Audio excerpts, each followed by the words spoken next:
Hey, Mario. Hi, Courtney. You know what leaders love? What do leaders love? They love more meetings. More meetings. Yes.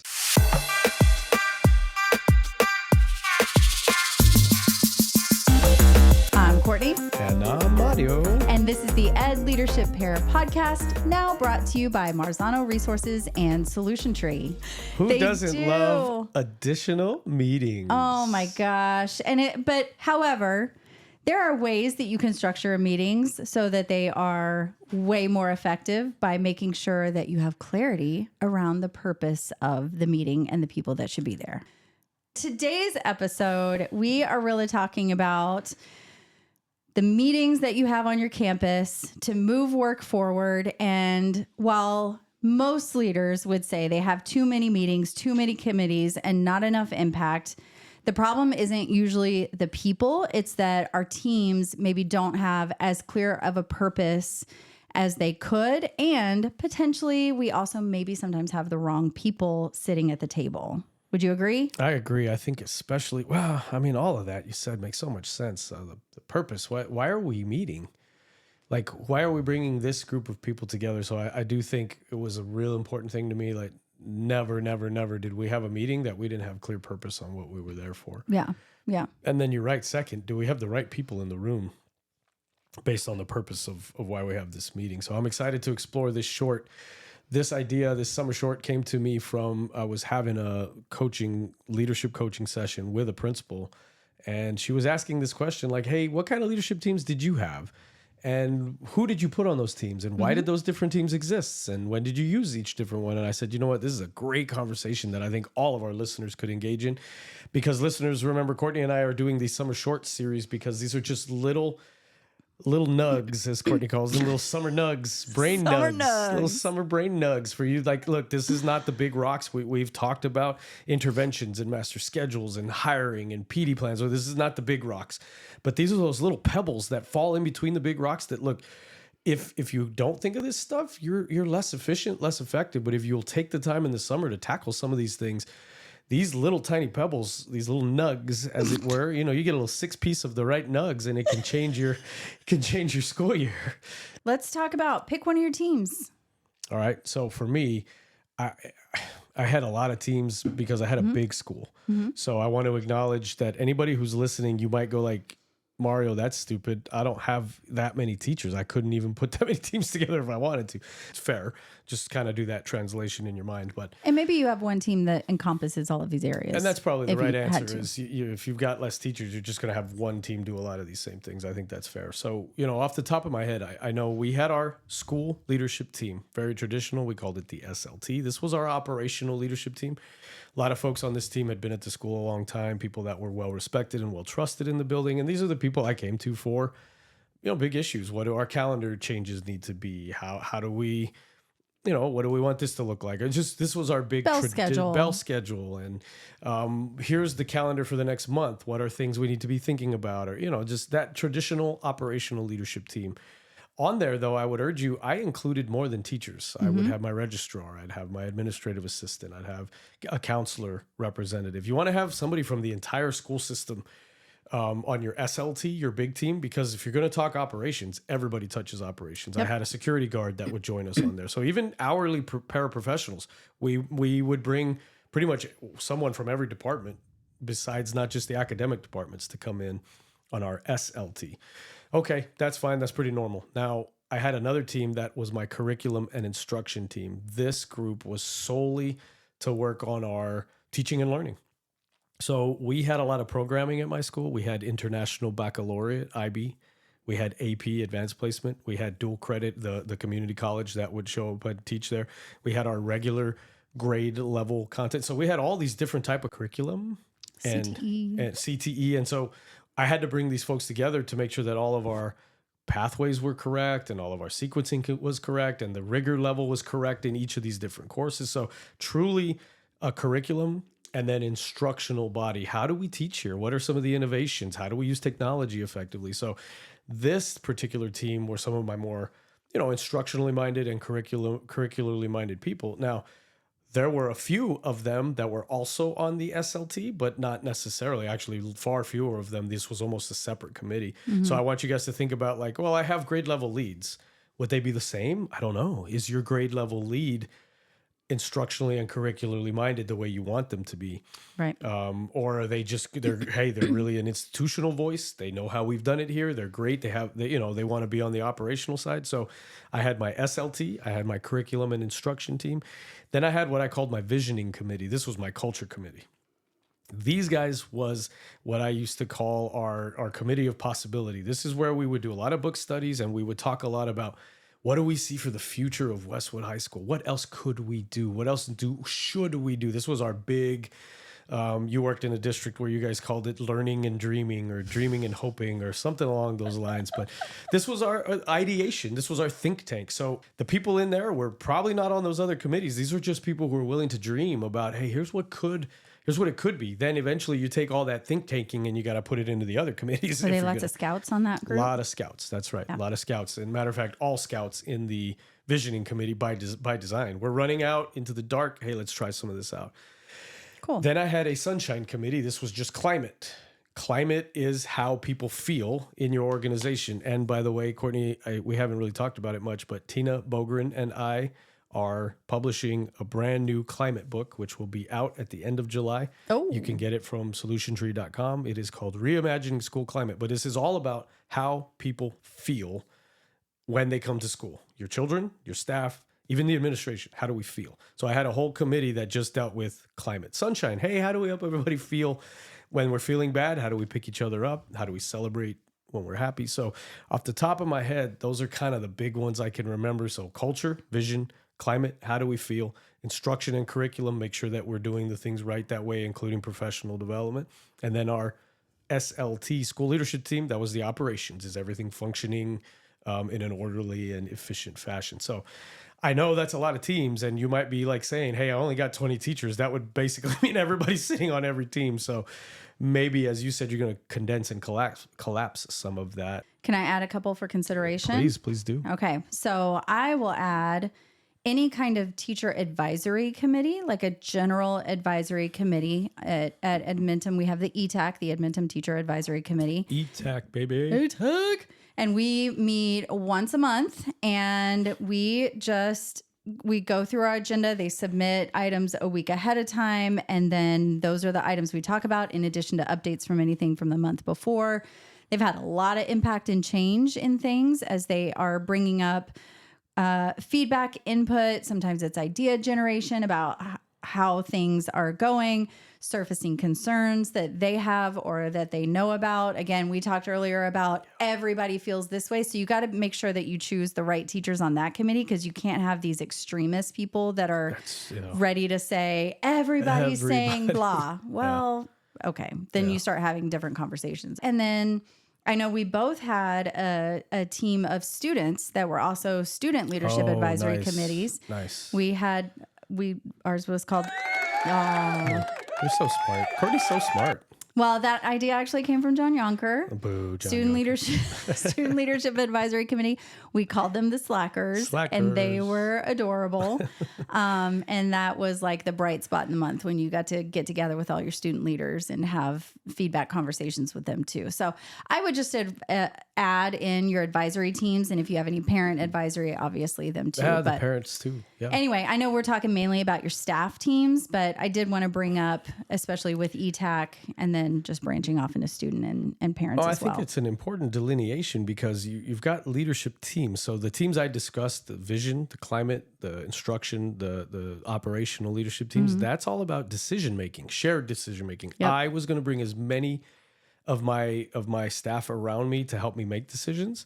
But your ETAC, this is about input. It's not really about decision making. No, they were not. And we were very clear that you do not make decisions. No, you're just here to give us information about how things are going, what's going well, what's not going well, why is it not going well, why is it going well. So that's about information gathering. And as you said, that feedback loop, bring us back information. So I think I could see teachers being willing to be part of an advisory committee. Because look, it's like, I don't need to sit here and help him make any decisions. They're just going to ask me my honest truth of what I hear and see. I'm going to bring them what I hear and see, and then I'm going to trust that that information makes it into those leadership structures.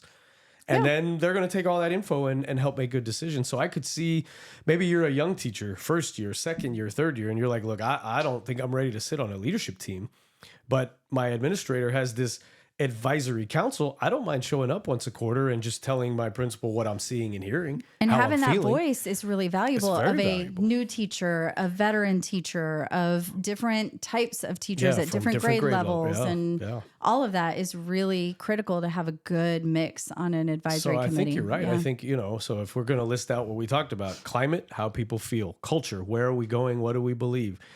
Instruction and curriculum. How are we going to actually build out the work inside the classrooms, right? Our operations, and then these advisory committees of being a fifth one, of just being able to check the pulse. How is it going? What's going well? What's not going well, and why? So I think right there are 5 big structures that you and I kind of spitball that we've used, that you're using to this day right now. Yep. I am no longer on a team, so I am all 5 committees for myself. You've You're seen on me. a team with me. Well, we're on a team now. We are the Ed leadership pair. That's right. And I get to ask you, how's it going? And you're like, I don't want to record anymore. Leave me alone. So I have to deal with the climate. The climate on this team is got to take care of my wife. Happy wife, That's happy right. life. That's right. That's Make sure right. she is in a good space. Babe, will you record this weekend? I don't know. It depends. Do you feed me right? Can you get the kids taken care of first? Yep, Yeah, absolutely. climate on this team matters a lot. It's critical. Yeah, your climate. It's critical. Yeah. So Sweet. I think one of the important pieces that you probably had in place was, how do you identify like a purpose for each team, and what does that look like? Did you have some kind of specific purpose statement for each team that, I don't know, you reviewed at the beginning of the year, beginning of a meeting, whatever, every semester you go back to it and say, this is our purpose? And I mean, what did that look like? Yes, we did. So I told you, I named 4 committees and you added a 5th that I loved. But for every one of those committees, we absolutely had a purpose. So we knew, why are we on this committee and what are we intending to accomplish? Climate, to help everyone feel safe, supported, and valued on this campus. Okay, that was our purpose. I noticed that you didn't say happy. Well, if you will all seek out a brand new book called Reimagining School Climate, right? Dr. Bogren and myself published, but we found that there are 4 core feelings that lead to effective climates. Nice. And they are feeling safe, feeling supported, feeling valued, and ultimately feeling fulfilled in your work. And so got to be careful with happy, because sometimes you're not going to be happy, but if I feel safe and I feel valued, maybe today's a tough day. Kids having a hard time in class, the kids, it was a bad period. But I feel safe that my boss isn't going to fire me for having one bad period. And I feel valued at this school because they know that I can have a bad day. And I feel fulfilled because I know tomorrow I'm going to get these guys. It's okay. I'm not like, so climate is not about happy. Climate is about the way we feel and being effective. Again, safe, supported, valued, and fulfilled. That's so great. And how fantastic and helpful would it be on that committee to spell that out for them? Yep. Like we are intentionally not trying to say that everybody's just happy. That's right. But these 4 areas are the areas that we are trying to have an impact on. Yeah, and celebration crosses these. Sure. I can celebrate you and you will feel supported, that your work went noticed. You're also going to feel valued. That, look, we're cheering for you, and that we're recognizing something that you're doing that brings, a positive add to your classroom, to the school. So when you ask me about purpose, it's going through your committees and saying, like, what is their work about? Climate, safe, supported, valued, and fulfilled. Culture. What do we believe, and how do we align everyday behaviors to those beliefs? That was my culture committee. So we had our big vision statement that, again, you guys can access in the book, The Schools Our Students Deserve. And we had, this is who we are. This is what we believe. Now, in this committee, we seek out behaviors for the future that align with who we are. How do we show up like this? What else could we do to bring more to this school in alignment with who we are and what we believe? So there's your visioning committee. It's got a definition. Our instructional and curricular committees, the purpose was to evaluate and then improve upon our curriculum and our instruction. So that had everything to do with like the resources we used, to the way we functioned in our collaborative teams and our PLC process, to our instructional program. And you and I talked about in an episode earlier in the spring about building a full instructional program. You know who helped me build that was that committee. I, the leader, said, look, here are the 5 components of an instructional program. What do we need it to look like here at Westwood High School? And we built that out. Then we had a purpose statement for our operations about making sure that the school is functioning in a safe, supportive, and orderly fashion. Safe, supportive, orderly fashion. So that everything we do in operation should be, is this safe for adults and kids? Is this going to make sure that it's supporting and valuing adults and kids? And then is it going to make sure that we operate orderly? Every single committee had a purpose statement at the top of the agenda, but it was more than about being at the top of the agenda. That is how we recruited into that committee.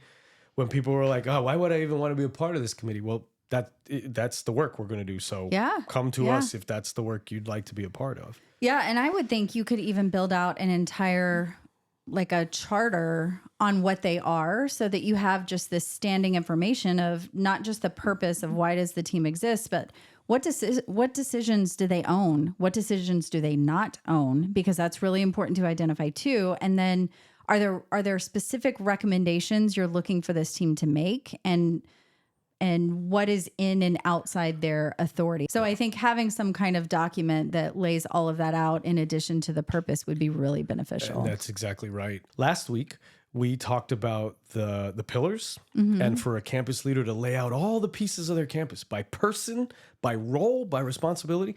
I would argue this is one part of that. So in my pillars playbook, I better have leadership teams, and then all my leadership teams that I have. And then next to each one of those, it better be clear on what are their roles and responsibilities. As you just said, what decisions are we going to come in here and look at, and which ones are not on the table for this group? That belongs in a different space. That's not for here. So I think you're right. I think if we connected to last week's short of this idea of having a pillars manual of all the things that are supposed to happen, this is one of the pillars. I guess that's the connection I'd want to make for our listeners. But it's a really important one, is your shared leadership. In the literature, all of this is called distributed or shared leadership. No one leader should hold all of this, because we've said this all season long.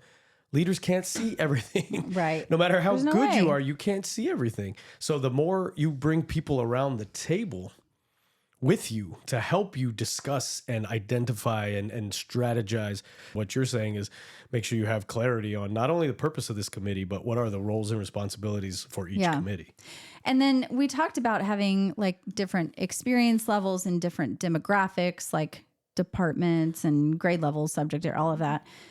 Are there different perspectives that you're looking for within these different committees? And like maybe you're looking more for one thing in one committee than another. If we're talking about an optimist, or like a constructive skeptic, or somebody that is a problem solver, like are there certain things you're looking for? You talked about instructional leadership. Obviously, you want your most instructionally sound teachers and staff on that particular committee, but for some of the other ones, what were you looking for as you were recruiting? And I put this into my book, The Schools Our Students Deserve, is in chapter 2, there's this structure called the performance and value assessment. It gives you an opportunity to measure an individual in your organization against their alignment to a particular value, and then their performance in that space. So if you can imagine just like a horizontal axis and a vertical axis. But the idea is, let's say we are on the instructional committee, and the people we want on the C&I committee are going to be people that are growth mindseted, right? That's the value we're looking for, because our instruction and our curriculum need to always be growing and doing what's best for kids. They need to have a kid-focused mindset. So there's some values you're looking for in these people. And then you're looking for really the people that are talented at it. I don't want to bring in people that are like idea people but can't teach a lick. Right. So this performance and value measure, if you think about it on this chart, right? The idea is I'm looking for folks on each committee that have a high value match. It doesn't mean they're low value humans. It means their values match the values that we're looking for in this committee. So growth mindseted, student focused, that would be on the value. So I'm going to say, okay, who on my staff is growth mindseted and student focused? I'm going to build a pool of those people. Then I'm going to say, okay, vertically, who are the better teachers? Who are the ones that understand their curriculum better of those growth mindseted and value, those value match people? Now I'm looking for that double corner of high value match to that committee and high performer for that committee. That's how I profiled everything. Now, in my book, I call them scouts, and sometimes we call them sentinels because the sentinels are dragging along the past, and sometimes you want the past to come with you. Right. But this idea of a performance and a value measure, I couldn't give better advice to leaders on how to build committees. If you know the purpose of that committee, you say, what kind of values do I want on this committee? What kind of people? Growth mindset, student focused, collaborative with other people. All right, build out your values. Now go look for those people and then ask yourself, here's my pool. Who's better? Who are the higher performers? And I want to kind of generally land in that higher performer area. Yeah. One thing I know that we try to protect against is it's okay to have someone that is a constructive critic versus someone that is like a chronic complainer. How do you protect against that on your committees? Because you do want people, you don't want somebody that's going to get on your committee and be like, everything's amazing. We love everything. Yeah, you're right. Everything's incredible. Because that doesn't help move any of the work forward. But how do you protect against getting someone that is just a chronic complainer? What systems do you put in place? Well, I think for me, it comes down to this one litmus test, and I use this all the time in my culture work. The difference between a shadow and a sentinel, and you and I talked about this in the spring when we talked about supporting veteran teachers, but a sentinel is going to be somebody that is a constructive skeptic, because here's the litmus test.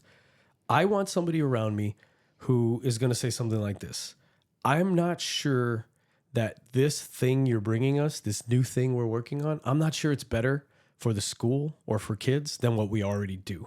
So I never mind that. I don't mind if somebody is saying, look, this thing you're asking of us, I'm not sure it's better than what we're already doing. That's so important as a leader, because leaders, sometimes we get in love with change for change's sake. We see something, we're like, oh, that's cool. Well, it might have been cool over there where you saw it, but that might not be better for your system. Right. So I love these sentinels because they're constructive skeptics. They are trying to check us. Is this new thing better for us than the old thing? All right, that's one category. I'm all in on that. I want those people around me as frequent as possible. Our sentinels, they protect us from doing dumb stuff, and they keep us anchored to who we are. Now, the other side you call the chronic complainer. This is somebody who is not trying to discern if the new thing is better for us than the old thing. This is a person who is saying, this new thing's not better for me. I don't like that. That's going to be harder for me, for the adult, whatever. That's a totally... Now, those people were never allowed on my committees. If you were only going to think about you, yourself, and what was better for you, that I didn't have any committees where there was a place for that. Are you checking that through applications or conversations with them or an actual interview process, or it just depends on the committee? A little bit, but invitation only? Like I know this person? Well, all of these committees were either invitation only or application interview based. I was a little freaky about my leadership committees because if I'm going to put you around the table to help me make decisions, I'm only going to let the people around that table that I trust to be around that table. Yeah. And again, it doesn't mean people that are going to agree with me. I intentionally need people here who will professionally check on, is this better for us? But through the interview process and application process, or through the invite only, that's how I weeded out, people that were only about themselves. 100% you are not going to be welcomed into any of my committees. If you were that, type of person. Yeah, I will say when we did our last round of ETAC interviews, it had been gone for a year, and then the ETAC became part of my responsibility. So I brought it back with a partner that was working on it as well, and we said it would be great if we could have 12 teachers. We had this idea in our head that we really wanted 12 teachers. Like the apostles? Yes, they were the 12 apostles of Edmonton education. It's not appropriate? No, it's not. we don't mean to offend anybody, but we're from the South, so we talk about the apostles. Yeah. So anyway... But we really wanted 12 on the committee. And when we decided we were going to do an application, and it was going to have blind scoring, and we would use other leaders to actually score the applications. After the blind scoring, we'd make a cut score, and then we would take those teachers and have little mini interview conversations with them to do exactly what you're talking about. Are you doing this for selfish reasons, or are you doing this for a more altruistic, like the whole organization will be better because I participate on this committee? Yep. So, when it happened and we made the cut score, it was like, oh my God, we're down to like 9 teachers. We only had 9 teachers that made the cut out of whoever had applied. And then from there, once we had the interviews, I think we cut another 1 or 2 teachers because we were like, this is not what we're looking for. Despite the paper score. Right. I don't. Once we had the conversation, some things came out and we were like, I don't think this is a good fit. Because you can't get somebody in there that's just going to monopolize the conversation and take it down a road you don't intend to go down. That's the shadow. The shadow is going to make it about themselves, which I would argue you cannot have shadows on leadership committees. Right. You can't. Right. Because they're not leaders. They're only going to steer it for themselves. Yeah. So anyway, we ended up, I think, with a committee of 8, and that's what we lived with for the whole year. And we're going through the process again this year to see if we can get a few more on the committee. And the nice thing is, add in. I found, and you're going to find, I think, that there's momentum that builds because when you have a real, true committee that's doing real good work, the word gets out. Like, hey, because teachers are always going on this like time value assessment. Like, if I invest that of my own time, is it going to bring any kind of value? Is it worth it? Are they even going to listen to my ideas and my thoughts? And is it worth it? And you guys are proving that, I mean, this is a rigorous process, but it's going to be worth it. You're going to have a lot of voice and you're going to bring a lot of impact to this company.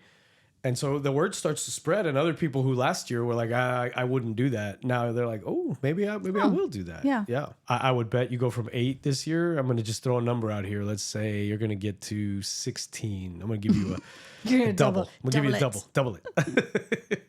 Perfect. So, and one more thing that I wanted to talk about with this that I think is a cool byproduct of these committees. Talk to me about how many leaders you got out of these committees that then pushed into other roles beyond a teacher, department chair, leadership team member. Yeah. How much did this benefit your pipeline of leaders? I mean, we talked in previous episodes about building your own pipelines when it comes to growing leaders. This was enormous. As a matter of fact, just yesterday I got a text from a former assistant principal who's now a principal in a doctoral program that we went through, and she was at an event. And so, it's a former assistant principal who's a principal who was watching a former teacher of ours that was on a teacher committee that turned into an assistant principal that is now a principal presenting at a conference. And so you talk about layers on layers. For me, she's sending me this picture of the two of them. One was my assistant principal, one was a teacher of mine, and both of them came through different leadership structures. And this has nothing to do with me. This is just that we set up these opportunities to breed positive leadership. Yeah. We put great people around the table and we work the good work, and everybody gets better. The school gets better, the kids get better, and the individuals on those committees get better. Right. So I can tell you a tangible example, man. I mean, I'm in the dozens now, Court, of people that were either teachers of mine or former assistant principals of mine that are now holding higher leadership positions. And it's got nothing to do with me. They're great people. That were around other great people and did great work. We just put them in positions, and that's what this does. So it's a force multiplier because you, the leader, win because your organization is going to be exponentially better because of these great people working together. And then those great people are going to win because by being around other great people in a great system, they're going to grow and explode into their own journey of what they need. So it's just, there's really no reason not to audit what you're doing with your leadership teams. And I would argue just the traditional, I have a campus leadership team and they help me build my schedule. And we talk about early release and we talk about buses. Okay, that is one lane in this short. You and I have talked about 14 different lanes that all matter a great deal and will enhance your campus, We did summer shorts because this is sometimes your leadership brain can't slow down enough during the school year to think about where are the pebbles that fall between the big rocks. And so we try to just throw this little pebble at people. Yeah. And if you're in a school that is a little bit smaller and you can't afford to have all these teams that people are going to all these meetings, then I would just encourage you to think about a cadence of meetings where maybe it is a smaller group of the same people and it is one team, but you're saying intentionally, this week on this day, we do this. And then the second week of the month, we're going to do this. And the third week and your topics adjust as the cycle goes through the month and semesters. Everything we said: climate, culture, instruction and curriculum, operations. You're right. That could be the same 6 people, Could be. But get on a cadence and be intentional. Don't leave it to chance. Make that your agenda. Roll it around on purpose, and you can get the same benefit with a small team. Now, they've got to be the right people. I'd have to have a real good set of people that are willing to go through all of those different components right there. Yeah. And the only one I would say E-Tech you could take out of that and have it be a different group of people that maybe aren't leaders. Sure. Like you had talked about that earlier, but I think that group could be a separate, a little bit more different group that doesn't necessarily have to be a leadership profile. It's probably better too, right? Because like your leaders are going to give you input all the time. They're going to tell you what they're hearing all the time. Yeah. But if you've got this sort of separate advisory committee, you get a whole different perspective that is going to supplement what your leadership team is bringing you. Leadership committees are maybe one of the most important things you can do. And when we talk about effective school culture, what I found in my research on effective school culture was shared decision-making is the hallmark of an effective culture. If you've got a single leader making all the decisions, we just have seen so many counter examples of how that is just not an effective culture or a good organization. So I would put a priority on this if I'm sitting there in the summer and I'm looking at my leadership teams going, gosh, I don't think I'm hearing enough from enough people. So we've given you hopefully some good suggestions here. And as we bring this episode to a close, we want to remind you that on July the 30th at 3:30 p.m., we're going to follow up what was a absolute grand slam event with our principal panel. The principal, weren't they great? Weren't the principals fantastic? Hearing from them. Whew. And so we're going to go with a second live event. It is going to be a national parent panel. We're just going to hear what parents from around the country have to think. So that way you leaders can compare and contrast, because I know you hear from your parents in your community. What do parents beyond that thinking? And you can kind of try and round out some of your ideas from that. So July the 30th, 3:30 p.m., we're going to go live again with some parents from around the country. We hope you'll tune in and join us for that. Fantastic. Other than that, we want to say thank you to Marzano Resources and Solution Tree for their partnership, and sign out. I'm Mario. I'm Courtney, and this is the Ed Leadership Pair Podcast. Thanks so much for listening.